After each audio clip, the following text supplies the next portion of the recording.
All right, another episode, RSL Random Fan Podcast. This time it's a special episode, self-indulgent one to say the least for myself. As a Crawley Town fan, I'm joined by Gary Smith, the voice of Crawley Town, and one of his uh, main co-commentators, Tony Vessey. Thank you for joining us. Pleasure. Oh, you're welcome, Brandt. You're welcome. Yeah, and sadly, we are missing one other person that I would have loved to have had on today, and that was your good friend, right? Ken Ken Blackmore. Yeah, that was a terrible piece of news, Brandt. Really, really, sad way to, coming towards the end of the season. Horrible news, obviously, at any stage of the season or even the off season. But yeah, very, very, very tragic. Last week, Ken's been poorly for the bulk of the season and hasn't done many away games with me. But to obviously get the news last week about his sad passing was, you know, terrible. Like I say, terrible timing. Terrible news, really. I don't know whether Tony's got much more to say. We obviously did our tribute on air as best we could last week. Players did their bit with their black armbands and obviously getting the victory that was needed. Don't know if you saw it, Brad, but Panucci Kamara came around the pitch at the end of the game with a shirt with Ken's name on the back of it and all that sort of thing. So it's going to be certainly a different place now at the Broadfield Stadium going forward. I don't know whether Tony's got any more sort of thoughts on anything. Yeah, no, I think we were all expecting to welcome Ken back at some time, in the press room once he got better, and unfortunately that, tragically now is not going to happen. So, as you say, as Gary said, it won't be quite the same place in the press room because we know Ken will never come back again. So, yeah, sad end to the season in a lot more ways than one.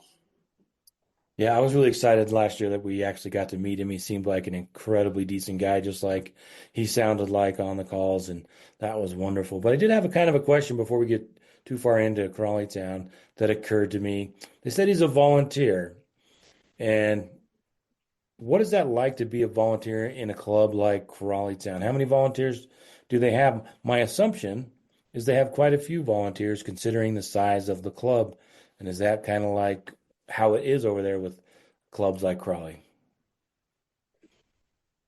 Think, Yeah, I think Ken was one of a fair few volunteers. There's a lot of people around on match days who do a lot of their stuff voluntarily. Obviously, Tony does the work that he does with me voluntarily as well. So Ken doing it at away games.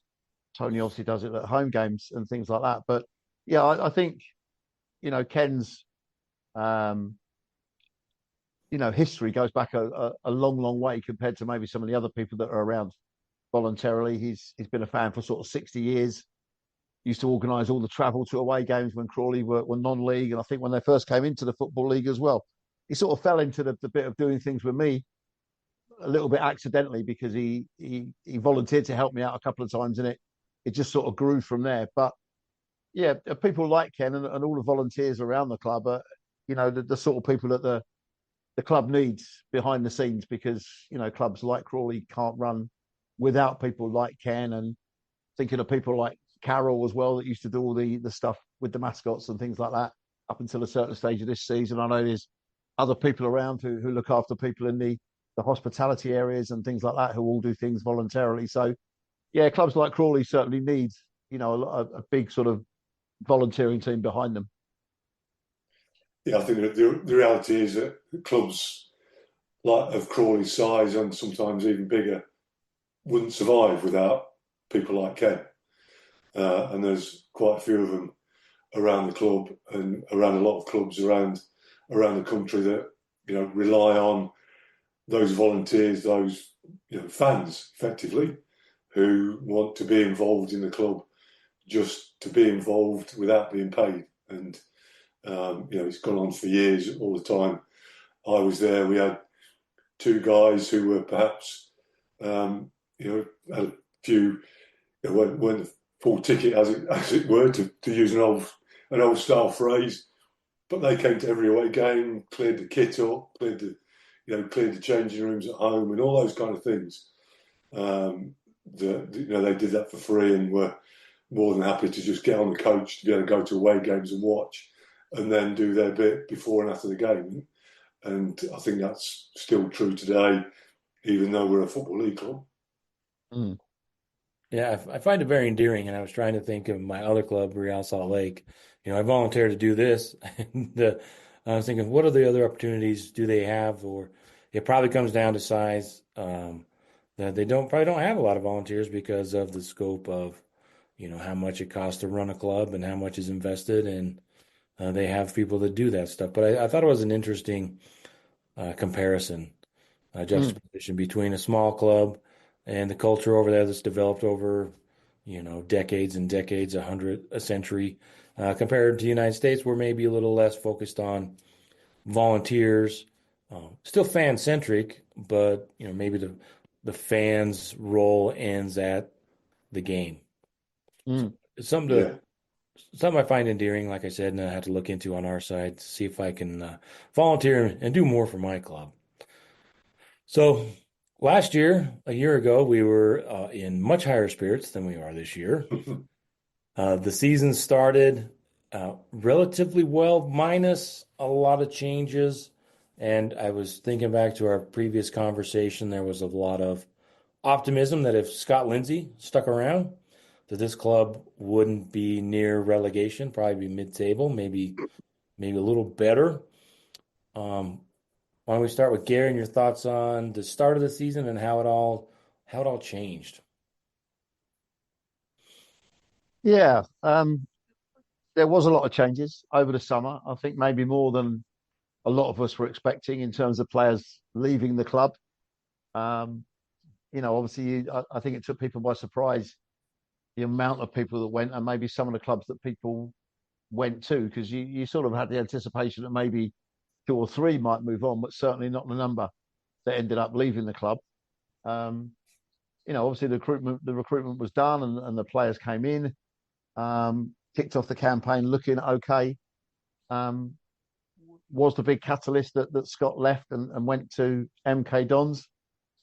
Potentially, I guess. I mean, the side had suffered a couple of defeats leading up to that.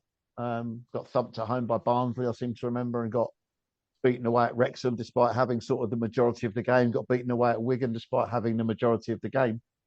Um, I think, I said to the radio stations over here, I had to do an interview over the last couple of days.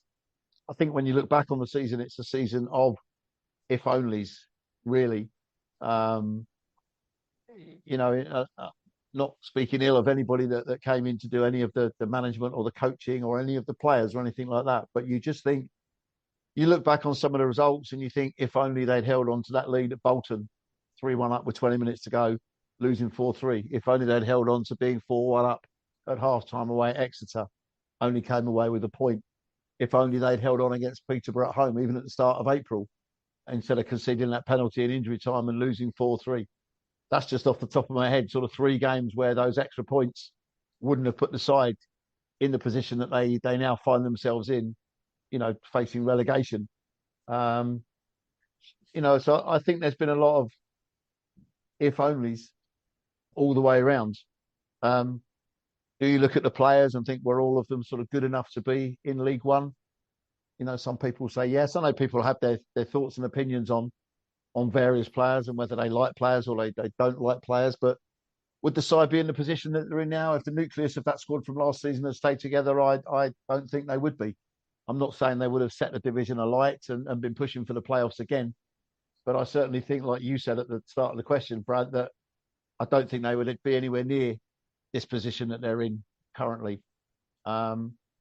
So I think it's a little bit of you have to have a little bit of a reflection about things. Like Scott said to me after the game against Northampton last Saturday, and he said before, you finish where you deserve to finish, and you play your football in the league that you deserve to be playing your football in. Therefore, I've seen his press conference today leading up to the Shrewsbury game on Saturday. Therefore, he's saying, next season we deserve to be in League Two for whatever reason. I mean, I think Scott's record for this season, for the few games that he had at the start of the season, the few games that he's now had at the end, is fantastic. If Crawley wins Saturday, they'll have gone the last 4 games unbeaten, a draw at Birmingham, and then won the last 3. They'll have 10 points out of the last available 12, and that is sort of playoff form, really. I know Exeter and Northampton, and maybe even Shrewsbury, nothing really to play for. Like you would say, Saturday Crawley have got nothing to play for, but I still think they can definitely go to Shrewsbury and get the win. So, I don't know Tony's thoughts on everything. I think, if we'd have had Scott Lindsey the whole season, we wouldn't be relegated. I think it's black and white, as stark as that. So, and Scott chose to leave for again whatever reason. Either the club at that point weren't prepared to match his ambitions, or he had got annoyed with the players and the turnover of staff in the summer, or for whatever reason he left. And the recruitment of the new manager, they obviously do their homework. Hopefully it's all about stats, and he hadn't been a manager for very long, but had done quite well in a short period of time at Gateshead. But the black and white of it for me is, if we'd have had Scott Lindsey all season, we'd still be in League One without question. And you talk about turnover of players, the squad now that are playing as they are, most of them are Scott Lindsey recruits or recruited in the summer, not in the transfer window. So the squad now, okay, you could say teams are taking the foot off the gas at the end of the season, things like that. But the squad is proving that it is good enough for League One now. So I think it is down to that period that, unfortunately, Scott Lindsey wasn't in charge. Tony, do you think that had the decision been made to bring Scott back 5, 6, 7 games before he came back, or if the season was now going to go on for another 5, 6 or 7 games, he would have enough about him and the squad to keep them safe? I mean, hindsight's a fantastic thing, but the day he left MK Dons is the day he should have come back. Yeah. Or the day after. Or the day after. Or the day after, yeah. Part of the ironic thing for me was when, they did get rid of Rob Elliott and they appointed his assistant for 20 minutes. He did a big interview on a Thursday lunchtime about what he was going to do with the squad and all that stuff.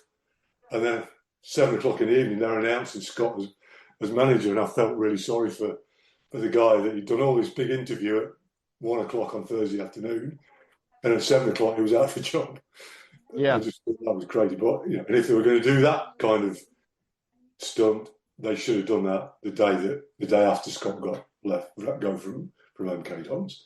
He was unbeaten though, Tony. Louis Story, wasn't he? In his little time in charge, he did go unbeaten. Didn't lose a game. He's got a decent record. 6 hours in charge or whatever it was. He didn't win a game either, so there's one. No. I was actually quite amazed, delighted, obviously, on the Friday morning when I looked at my phone to see that Scott had returned. Absolutely delighted. But I Tony and I had spoken to various media teams when it was quite obvious it was coming towards the end of Rob Elliott's time in charge, and people were saying, do you want Scott to come back? And, I'm sort of saying, yeah, I'd have him back in a heartbeat, but you didn't honestly think it would ever materialise. I didn't anyway. I got to be honest. I didn't think it would materialise. Obviously, like Tony said, he'd left for whatever reason. It hadn't worked out at MK Dons. He'd taken a couple of Crawley players with him. But like Tony says as well, if they were going to do that, they should have done it as quick as they possibly could once he was available from leaving MK Dons. And, like we both just said, I don't think Crawley would now be in this position because Scott would have had those extra 4, 5, 6 games to get points on the board that wouldn't mean that Crawley were now facing relegation. Yeah, Scott did mention that in an interview they asked him if he was enjoying his time off, and he said no. The first club that called him, he might have gone. So, I think you're absolutely right. Just looking at how it went down, Rob Elliott seemed like a totally decent guy, and he was having some success at Gateshead. And when he came in the first couple of games, it felt like, okay, this we're just going to continue on play the way Crawley has been playing under Scott Lindsey, which was really fun to watch. But 29 matches, only 5 wins, 6 draws, and 16 losses. I was surprised they win as long as they did, but without making a change. But maybe that's the ownership WAGMI trying to learn from mistakes, because the last time the season before or 2 seasons before, they had 5 coaches by Christmas. So maybe they learned something, and maybe they over didn't react soon enough. But I would 100% agree that it would be it would definitely be going down in the last game of the season. But just looking at the points per match with Scott Lindsey, he's already, what is he? Since he's been back, 1.63 points per game.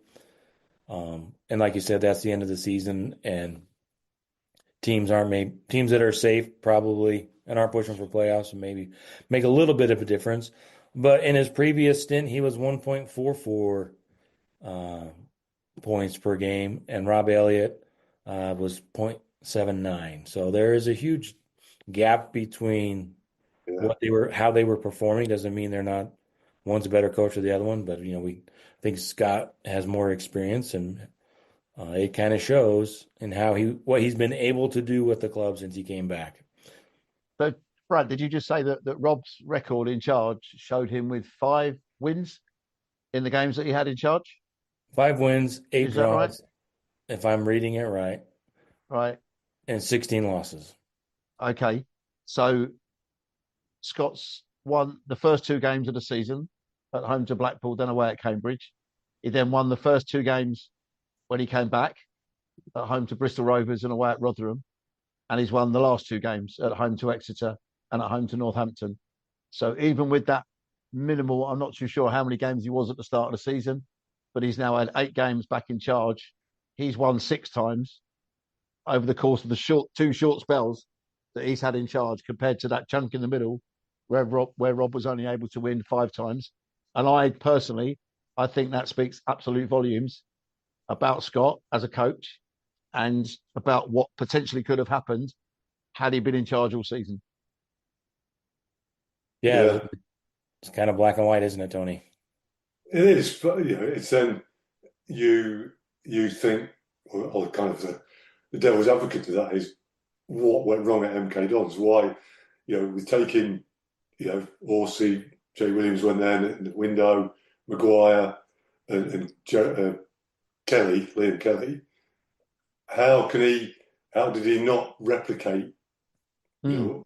It's weird in football how you can go to different clubs and have such a drastically different result in terms of your coaching, or particularly as your MK Dons were allegedly got plenty of cash behind them. How it'd be interesting to know an MK Dons perspective as to why it went wrong for him. I mean, he was doing great up until Christmas, and then from after Christmas it just deteriorated, and they won a dreadful run. And we weren't there. We don't know, and probably will never know what went wrong. But how it can be so different from one club to the next, with possibly as good or better squad theoretically.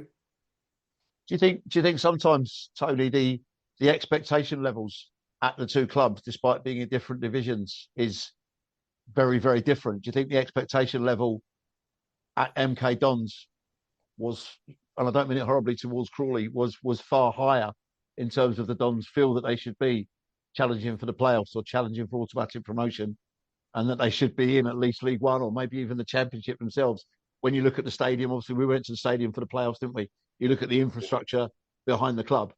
Do you feel like the expectation levels are a little bit different compared to what is expected of Crawley? Because I heard Scott in his press conference today just very quickly say he knows that they will be favourites for relegation again next season, because they are a relegated team coming into League Two.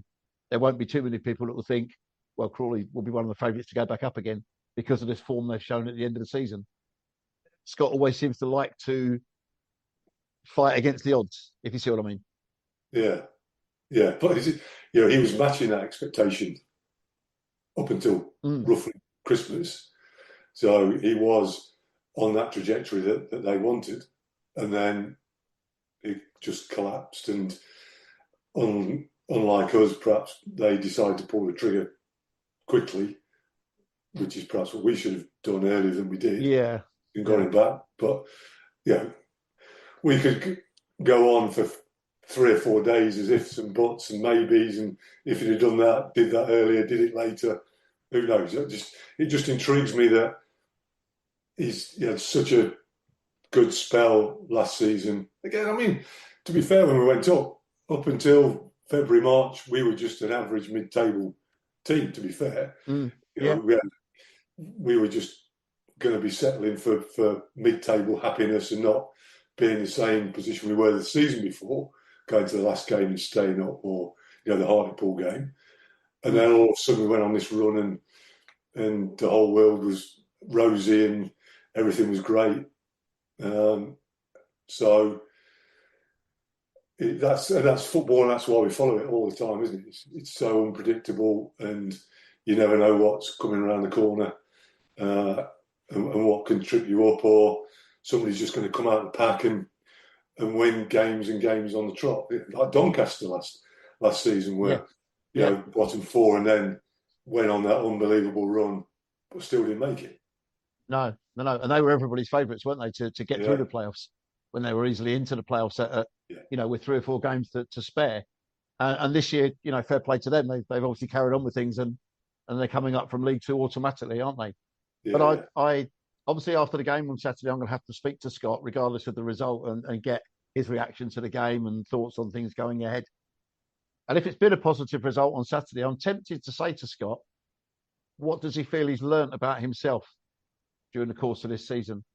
What does he feel he now knows differently at the end of the season, which has obviously been a mixed season for him, starting with Crawley, going off to the Dons, coming back to Crawley? What does he feel he's learnt? And has it, if anything at all? He might say he hasn't learned anything. He might say, I've learned that the grass isn't always greener, Gary. And, whatever he says. But I think I might judge that by, what the score is when the final whistle goes, as to whether I put that to him on Saturday or not. Yeah. Well, I can't imagine he's going to let them think they're on the beach already. Like, we always like to say in commentary, they're on the beach already.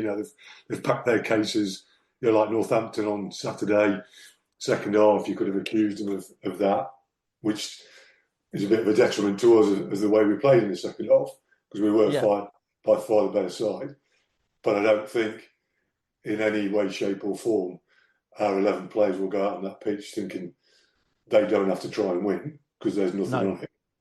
I don't think they'll be allowed to. And we said the same sort of thing on the Easter Monday, Tony, before or during the course of the Exeter game. And yet the Exeter media team had said to me, don't be fooled and don't be thinking that they won't be playing for anything, because there's a lot of those players out there that are playing for a renewed contract for next season. The same as some of the Northampton players may well have been doing, same as some of the Shrewsbury players may well be doing on Saturday as well. And I guess the way that, some of the Crawley players will also be playing for, hopefully a renewed contract. Yeah, you can't. And your own personal pride means you can't give up and think you're on the beach. No, exactly. Because it can't work like that. One of the beautiful thing about sport, and especially in soccer, is stories, right?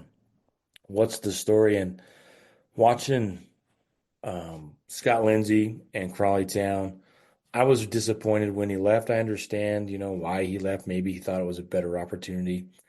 But the real story is, if a guy like Scott, who plays beautiful soccer, who has a system, and he's very motivational, and he's got this scrappy young club, scrappy little club moving up the table and moving up the leagues. That's a brilliant story, and I personally hope that he sticks around this time, and that because I think going into League Two next year and having Scott Lindsey there, and if the owners are committed to him and the players are committed to him and they continue to play how they play when Scott's in charge. I don't think they'd be too long for League Two. And watching them, I thought if he stuck around and Crawley um, attained the main goal of just staying in League One, that the following season, once they got their feet under them, next season might have been really special. And I love it when a coach and a team find each other and they understand that this is they are great together and they stick around for a while. That's beautiful and that's amazing. That's a great story. You've seen it with what Wrexham has done. Of course, a lot more money, but you've seen that how that how that can translate to fans and coverage and just having a great culture in the club. And maybe that's more of an American perspective because they don't tend to um, get rid of coaches in any sport as quickly as they might do in soccer, it seems, just from watching. But what are your thoughts on that, the storyline there? Yeah, I tend to agree with you, Brandt. Really, I mean, I think there is a great connection between the Crawley fans and Scott because of what was achieved in the time that he was there. Um, he came in with half of the season to go, a couple of seasons ago, saved the club from relegation. There were people thinking that had they dropped out of the Football League at the end of that season, it might have been the start of a real sort of downward spiral, and they would have been going sort of back into the National League and the National League South, and then all the sort of the regional divisions, as it were, to try and fight their way back into the Football League. So we obviously kept them alive for that bit. Like Tony said, you know, midway through last season, they looked like they were obviously going to be safe in League Two. Made a great sort of charge for the tape towards the end, got into the playoffs on the final day. Were hitting a great bit of form. I don't think any of us, really would have anticipated the way they would have gone and demolished the MK Dons in those two games. In the playoff semi-finals. I think Scott was always fairly confident that if the side could get into the playoffs, they would go on and win it. I know it's easy in hindsight for him to say, I told the players that, if you get to the playoffs, you'll win the playoffs, etc. Looking back on it now, I don't think there was any way they were ever going to lose at Wembley with the momentum that they had going into it. Mm. And I think in terms of now, what Scott has done coming back, I think he's signed until 2028 or something like that, hasn't he? Signed about a 3.5 year deal when he came back. Um, you know, had he survived, not had he survived the club, had he managed the club to survival this season, and stayed in League One with what he did last season and what he did the season before, I think he could have had the freedom of the town of Crawley to himself. I don't think he'd have ever had to pay for another dinner or another taxi or another pint of beer on, anywhere around Crawley at all.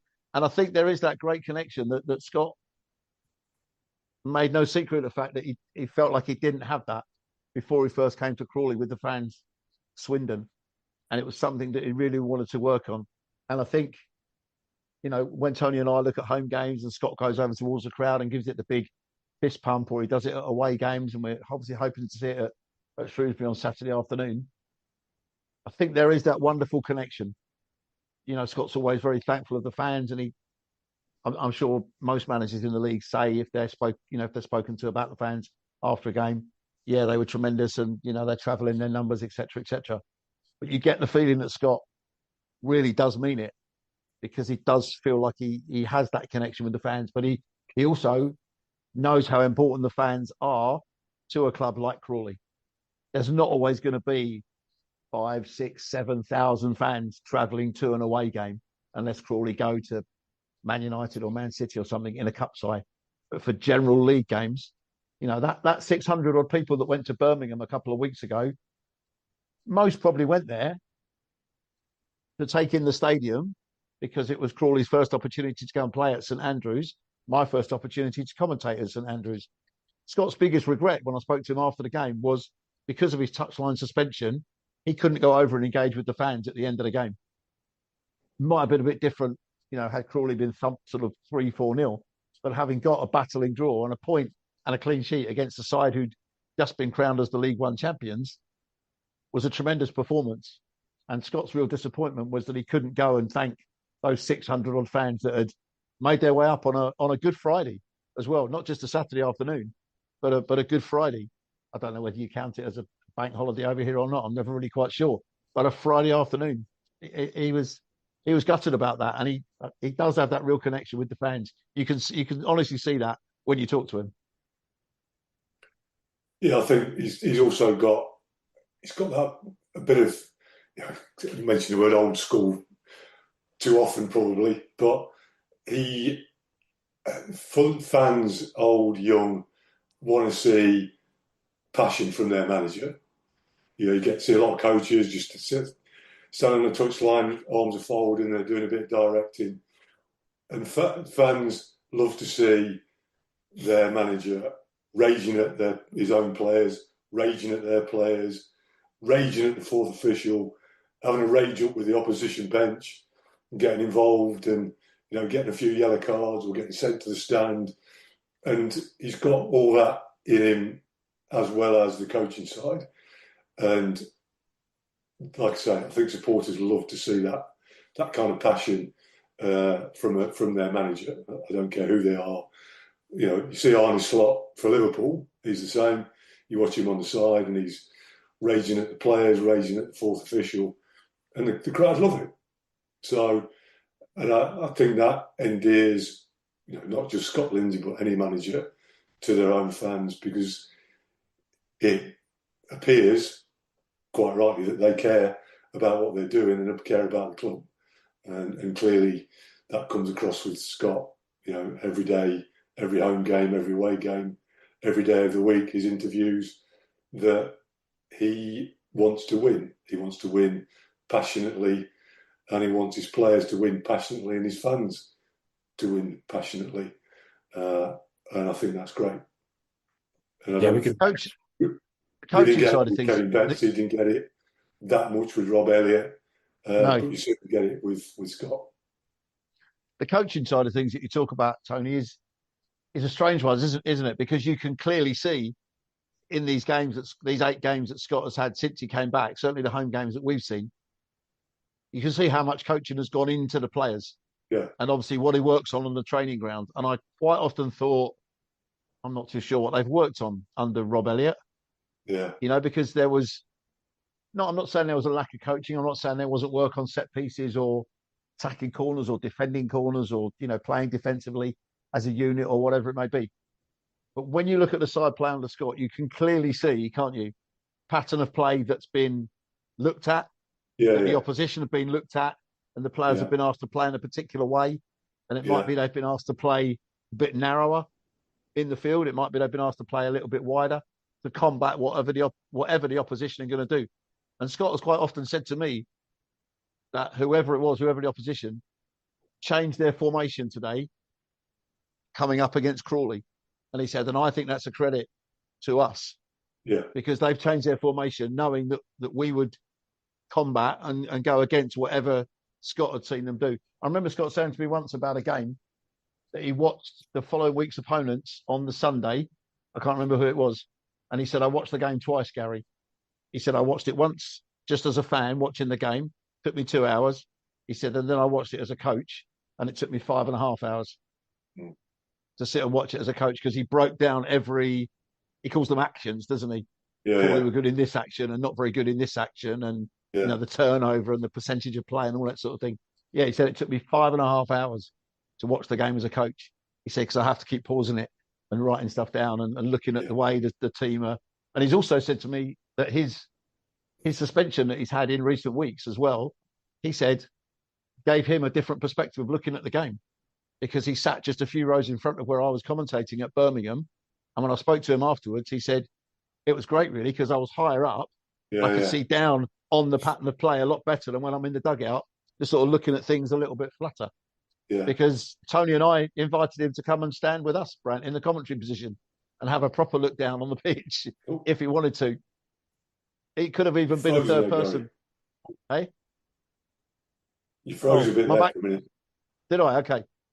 No, I was just saying that we said to him about coming up to do some of that with us, didn't we? Because we've got quite a high vantage point. I was going to offer him the chance to do some, so as a third person co-commentating, but we would have been chucked off the radio for the amount of swearing that probably would have gone on with Scott in the background. Yeah, But yeah, it's interesting aspects. But you can clearly see the way the team has been coached, and that some of the players obviously relish working under him more than yeah, they did under the previous manager. yeah, Yeah, yeah, we could wax poetic about the connection between Scott Lindsey and Crawley Town. It seems to be uh, almost magical, but there's definitely a connection between what Scott brings to this club and what the club does for him as well. But let's talk about the team. Any huge turnover, just massive turnout through the season. Maybe if they hadn't done that and they'd kept some of these players, which according to WAGMI in their contracts, they couldn't match the offers that the other teams made for players like Orsi and Adai and Liam Kelly and Williams. But what are your thoughts quickly on the club this season and which of these players do you expect to see back in League Two with Crawley Town next year? Um, I'd love to see Charlie Barker stay. I'd love to see Josh Flint stay. It's been a shame for Josh this season. He's been brilliant when he has been able to play. He's obviously been a little bit beset by injuries over the course of the season. Uh, I'd love to see Jeremy Kelly stay. I'd love to see Hepburn Murphy stay. I think the areas where Crawley need to look at strengthening next season, I think Crawley could do with a new first choice goalkeeper. And I think if the young lad who's been on loan for the last few games was available to come on a season long loan from Portsmouth, or even come as a permanent signing from Portsmouth, I don't think too many people would turn their nose up at that. I think everyone's been relatively impressed with the way that he's played in these last few games. Um, I wasn't there to see the Bristol Rovers game, but Tony was. But the guy that played in goal for that game, Tony, just played the one game. yeah, Was it that Low Tutala or something? I think people were yeah, impressed with him yeah. as a For one, yeah, goalkeeper as well. Yeah, He played really and well. I watched that game. Yeah, yeah, I've seen his name be touted around quite a lot as well, because your goalkeeper is your linchpin, isn't it? And your backbone of everything else that happens. You need yeah, to have confidence in your goalkeeper. You need to have a goalkeeper that is confident in what they do and they're commanding. And like Tony and I were saying in the commentary last week, they've got to be almost now like an extra defender too, haven't they? Be comfortable with playing with the ball at their feet, not just shot stopping or catching crosses or anything like that. They've got to be comfortable with the ball at their feet if Crawley are going to continue to play the way that they play. So I don't think they're a million miles away, Crawley, from having a decent team that you could probably pick a team now to kick off League Two next season. But I think there might be two or three positions where they need to add and strengthen, because you've also got players like Ibrahim that will probably go back to his parent club. Kamara Doyle will probably go back to Brighton, but then probably be loaned out to somewhere again. Will he be allowed to come to Crawley in League Two? I'm not sure. If he goes on loan, I think he'd probably go League One, maybe even Championship or somewhere like that. But I only think there may be sort of two or three positions short of a very good starting lineup for League Two next year. yeah. Goalkeeper absolutely has been the number one troublesome position for the whole season, and Stewart, yeah, he's done well those two games, but he's still, I'm not saying a boy, but he's still a young goal. If we can get all these things, we need to get experienced players, but then experienced players cost money. So again, it's always that trade-off of, if you want that kind of player, you've got to pay for them. And A, do we want to pay for them? B, can we afford to pay for them? But absolutely goalkeeper. I'd say if we play with a back three, I don't think we may need to make. We've got five: Barker, Conroy, Radcliffe, Malarkey, and Flint. I think that's a strong enough five to get three in League Two. So I'm not overly desperate to get any more central defenders in. Midfield, I think Holohan's done well since he came in. Hardly seen anything of him because he's been injured, but certainly at the end of the season, the two games he's played has been really good. Anderson, the same. Jeremy Kelly's been on fire. I think he's been excellent, and we could struggle to keep him. Kamuche Kamara, he's indifferent, and then again, he's been great the last few games, and brings that bit of experience in that we've lacked a lot, perhaps over the last year or so, and not just from a playing perspective, but from my old days, from a day-to-day perspective, training, you need those senior players to look up to and to be, to provide you with an example of what how you should conduct yourself. And it's another person you can go to for advice that maybe is not the coach or one of the coaches, or they will guide you, in training more. And if you haven't got the Panucci Kamaras of this world, then I think you're missing something just from that day-to-day perspective. So he's fine. Anderson, Kelly, Holohan. So again, don't think we're a million miles away. I think it's clear that Armando is going to go.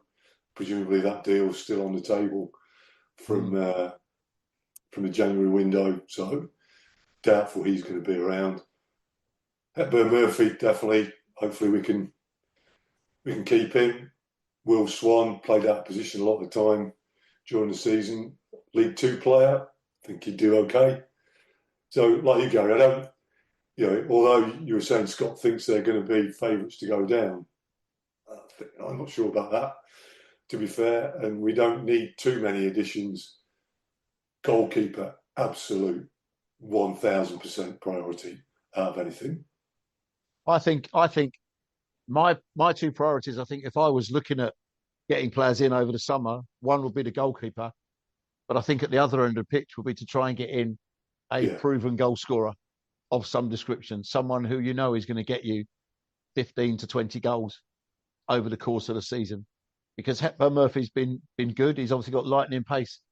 I get the feeling he could possibly be utilised, if they're going to play three at the back and play two wide people, Jeremy Kelly one side, Hepburn Murphy the other, and have that out-and-out striker, up top, as it were.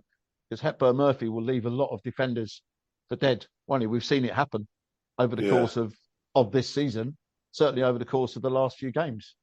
What's he got? 3 in the last 2 games or something, hasn't he? Hepburn Murphy, something like that. So we know that he's got absolute lightning pace. If he can keep himself fit, I think he'll be great next season. But I think they could do with adding a proper. And my thought process always goes back to somebody like Tom Nichols, who, when he left or went on loan from Mansfield to Swindon in the January window, was the sort of player that I thought could have come in and given Crawley that boost for the second half of the season to try and get themselves out of the position that they were in. I know he's a player that was there before and Scott decided was sort of surplus to requirements, but that sort of player needs to come in and just be the linchpin. Here you go then. So do you think Danilo Orsi will be available in the summer? Well, I don't know, because when he came in, none of us probably would have looked at him to say, well, he'll end up with 25, 26 goals this season. Because it took him 3 or 4 games or 5 games even to get going, didn't it? Then suddenly he found his feet and he found his range, and obviously the players got used to him. If he became available from Burton Albion, would you take him back, Tony? Yeah. Second half of last season, yes. First half of last season, no. So, okay. Same as you. I wasn't. I have to admit, I wasn't his biggest fan because, from a central striker point of view, I don't think he did enough. I don't think he won enough battles in the air. He didn't. His first touch wasn't that great, and too often the ball just came back when the ball went up to him. And then he ran those words right down my throat in the last 2-3 months of the season. So, it's a 60-foot, but he got him playing. He got the team playing and him playing to a position where he scored goals. Yeah. He's not done well at Burton. They've loaned him out, and the chances are he'll be available, I think. They'll offload him.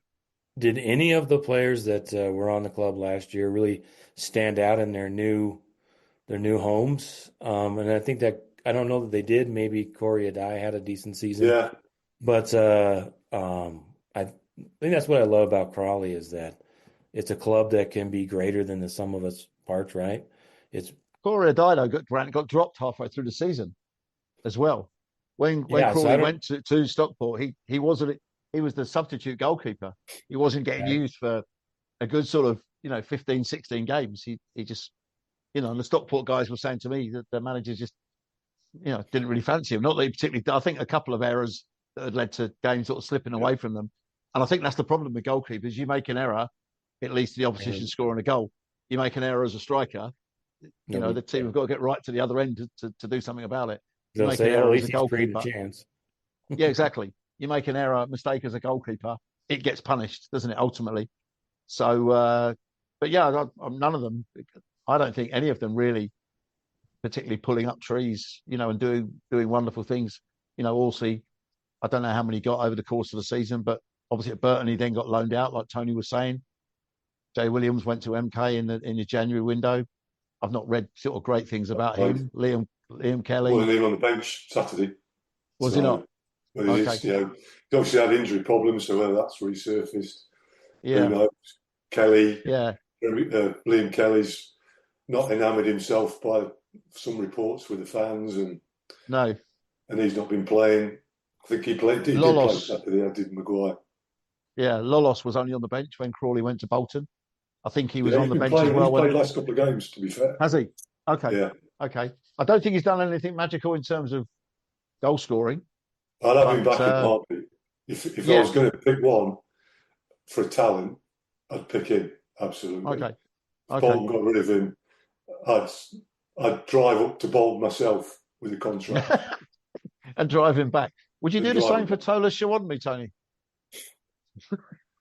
I don't know. Does he If he need was in the living room, I might make the journey there. But does he need a contract extension? there was a thing on it because the fans forum, and I think he's got another year. Okay, okay. I Again, in all hopefully, in all in all fairness to him, I think he's an okay squad player. If you see what I mean. Maybe not someone that's going to sort of get picked every week, but someone who could be in and around the squad with the possibility of bringing him off the bench or bringing him in for certain games, as it were. Because I think he added a slightly different dynamic to things that Crawley had at the time. One player that I was really surprised and was really hopeful looked like he has all the talent in the world, maybe even some intangibles, and that was Tyrese John Jules. I thought he might, but I wasn't there every week. What I saw of him, maybe he just wasn't putting the effort on the field, or he's just in the wrong position. I don't know, but he seemed like I thought, man, this guy might be something, but it didn't look like he took advantage of the opportunity. No, I think he was one of those players who he didn't score, did he, in his time, with Crawley. He's obviously got Saturday where he could possibly score as well. But I think he looked like one of those players who needed a goal or two to sort of kickstart his confidence and give him the boost and the sort of belief in his ability to be able to be playing. I know he played in different standards, but I think he just needed a goal or two to get him off and running. If that had come early, I think we might have seen different things from him. But in the end, like Shawanmi, when Scott came back, Tyrese was only being used as sort of a squad player, wasn't he, as well? And getting the odd sort of cameo to come off the bench. yeah. I mean, Hepburn Murphy was always going to be first choice.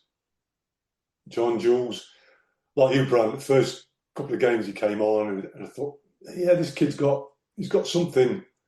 He's got something about him, and so whether he needs a pre-season with us, whether they'll give him that chance, and Scott can work his magic and get something out of him. I agree. I think that there's something there. It's just whether you can get it out of him or not, and Yeah. Yeah. and be coached. And like he came as a free agent. I can't remember when he came now, but certainly in the Rob Elliott period. And we'll see very soon whether Scott's got the same opinion or he thinks no. We spend our money on somebody else. Yeah, and I agree with both of you. I think keeper is getting a quality keeper in is going to be hugely important. And finding somebody to score, just looking at the stats, I think our leading goal scorer had 10. Yeah, that's not a recipe for a lot of success to have. I mean, No. if you had seven guys scoring 10 goals each, that's different. But when you have one with 10, one with I think the next is nine, Murphy, and eight for uh, Katerna, um, Yeah. Armando. So yeah, I think there's a lot of work to be done. I don't think, well, I shouldn't say that. I think there's work to be done, but not a lot. And I know we're running out of time here, and we could talk about this season all we want, but it's over. It's Yeah. I didn't make it over. I'm really disappointed. We didn't make it over this season to get to a League One game. We'll have to get to the next time they play in League One, which hopefully will be a season away from now. A year from now, we'll be talking about Crawley back in League One. Maybe if they go undefeated, Hopefully, they can skip and go right to the championship. Is that how that works? yeah, that's exactly it. And hopefully, Yeah. getting back into League One via just automatic promotion. I know they were great in the playoffs last year, but I'm not sure I'd want to sort of go through the jeopardy of doing that again. It was Yeah. lovely last year because never seen them in the playoffs the first time at Wembley and all that sort of thing. But I think if they can do it and finish top three, that's a far better way to do it than let other teams worry about what's going on in the playoffs and things. Your job's done. So Yeah. now we get to the silly season where who knows what's going to happen. I'll be watching on Saturday. Hopefully they'll send have a big send off and make it worth everyone's trip up to Shrewsbury or wherever Shrewsbury is. And then we wait and see what the owners are going to do, what WAGMI's going to do, if they've figured it all out, and we can catch up before the season starts next season, and hopefully we'll have at least Yeah. know who the players are, unlike the start of this season. Well, Yeah, theoretically, we're not going to get lots of clubs knocking on the door for players who've just got relegated, unlike last year, where we had all the exposure on Sky and the two great games, MK Dons and the Crew game, where everybody's in the shop window. We haven't got that this year. So the mass exodus can only really be we're getting rid of players, I would think, than other clubs coming in to take our players from us. So I think it will be a different scenario completely to last year. Yeah, maybe we'll see Liam Kelly, who was key cog in what Scott was doing last season, someone like that. But I would kind of lean towards like Danilo Orsi. I agree with Tony. I would be hesitant to bring him back if that's your only option. But there's got to be some players that can get up there and score some goals that Scott Lindsey can find out of them. yeah, he'll be doing his research. If I ask him Saturday, has he got players earmarked to come in over the summer? He'll probably say to me no. But in all honesty, he's probably got a lot of Yeah. information about players that he wants to bring in. He probably knows the areas that he wants to strengthen.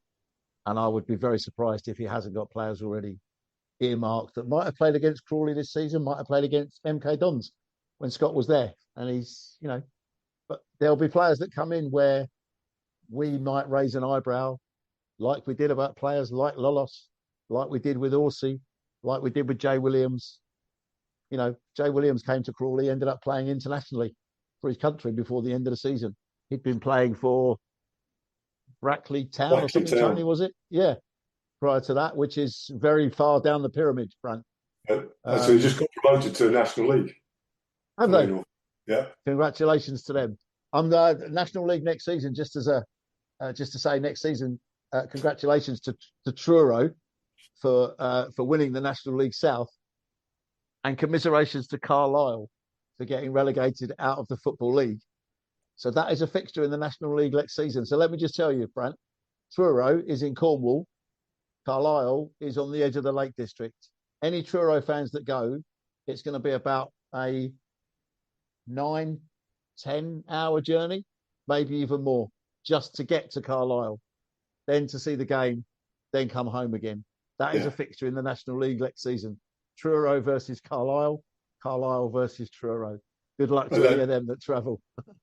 And then the following week they're away at Gateshead. Yeah, yeah. Or Morecambe. Or Hartlepool. No, Morecambe went, Morecambe as well. Morecambe went as well, didn't they? Morecambe and Carlisle. So I haven't got to make the trek to Carlisle next season. We've They got to got a go to massive amount Barnet. of air miles. Yeah. Got to go Yeah, back to Barnet, which is not too bad for me, Brandt. That's only sort of around North London. That's not too bad. well, you can't make me feel bad about travel distance. Our That's closest true. opponent is in Denver, and that's an 8-hour drive for me. Goodness me. That's our closest team in Major League Soccer. So, Yeah, Wow. those Truro guys got it easy. yeah. Yeah. What are they complaining about? Of course, Nothing at all. we don't have wonderful public transit like you guys do. So, but we got tons of roads, tons of roads. So anyway, thank Cool. you for joining me. I know you probably got to get going. It's been great catching up with you. We will catch up again at the start of the season. Excited to see what happens over the summer. They take probably a couple days off, and then they're just back at it, right? Yep. I would guess so. They'll be reporting, I would imagine, for pre-season training, probably middle to the end of June, I'd imagine, because then suddenly in July the friendlies will get announced, and Tony and I will have to have a look at those to see if we can go along to any and cast our eye over the new players before we pick up the microphone again. Hopefully, Tony, to try and start getting the names right of all the home players and the away players. Yeah. Yeah. I'm still getting to grips with Papadopoulos. Yeah, exactly. Yeah. I'm Well, glad you he got didn't it get too down many now. appearances this season. I'm glad he didn't get too many appearances. Thanks for having us on, Brandt. It's been great to catch up. Thank you, gentlemen. Go Reds. Yeah, Go Reds. absolutely. Yeah. One last time on Saturday afternoon. Yeah. Go Reds. Get in there. Get in there. Get in there. That's what we Get need. in there. Absolutely. Thank you, gentlemen. We'll Yeah. see you next time. Cheers, Brad. Cheers, Brandt. Take care, mate. Bye bye. See ya. See you soon.